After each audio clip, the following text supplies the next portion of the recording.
शेतकरी कर्जमाफीची घोषणा विधान परिषद निवडणुकीनंतरच निर्णय आजच होईल, पण आचारसंहितेमुळे घोषणा नाही. मुख्यमंत्री देवेंद्र फडणवीसांची माहिती. अपात्र बहिणींकडून पैसे वसूल करणार नाही. मुख्यमंत्री देवेंद्र फडणवीस यांची माहिती. तर ई-केवायसीची प्रक्रिया पुन्हा सुरू करण्याची तयारी असल्याचंही मत. कांदा दरावरून शेतकऱ्यांसह महाविकास आघाडीचा एल्गार.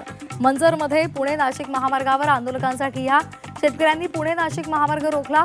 पोलिसांकडून आंदोलकांची धरपकड.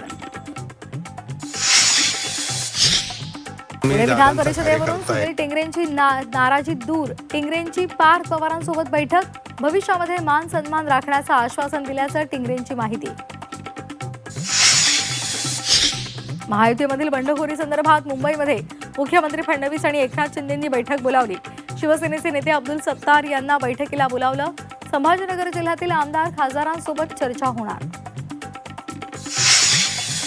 उपमुख्यमंत्री शिंदेंनी बोलावली शिवसेनेची बैठक. अब्दुल सत्तारांसह सर्व आमदारांची हजर राहण्याचे आदेश.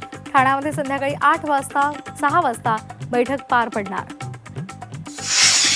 समृद्धी महामार्गावर अब्दुल सत्तार आणि अंबादास दानवेंची गळाभेट. शिवसेना एकत्र येण्यासंदर्भात केलेल्या विधानानंतर भेट झाल्यामुळे राजकीय चर्चांना उधाण. नीटची फेरपरीक्षा पारंपरिक पद्धतीनेच होणार. ऑनलाईन परीक्षेची मागणी सुप्रीम कोर्टानं फेटाळली. परीक्षा घेण्याची तयारी सुरू असताना नवीन पद्धती लागू करणं शक्य नसल्याचं निरीक्षण. मुंबईच्या आरे कॉलनीमध्ये बुलडोझर कारवाई. अवैध प्रार्थना स्थळावर महापालिकेचा हातोडा. वांद्रे गरीबनगर तोडकामानंतर आता आरे कॉलनीत तोडक कारवाई. गोंदियामध्ये जवळ झालेल्या 3 गोदामांना भीषण आग. आगीमध्ये गोदामातील साहित्य जळालं. संजयनगर गोविंदपूर भागातली घटना. मान्सून संदर्भात आनंद वार्ता. पुढील 48 तासात मान्सून केरळमध्ये दाखल होण्याचा अंदाज. 7 किंवा 8 जूनला मान्सून दक्षिण कोकणात डेरे दाखल होणार. 11 जूनपासून मुंबईमध्ये आनंद सरी बरसणार.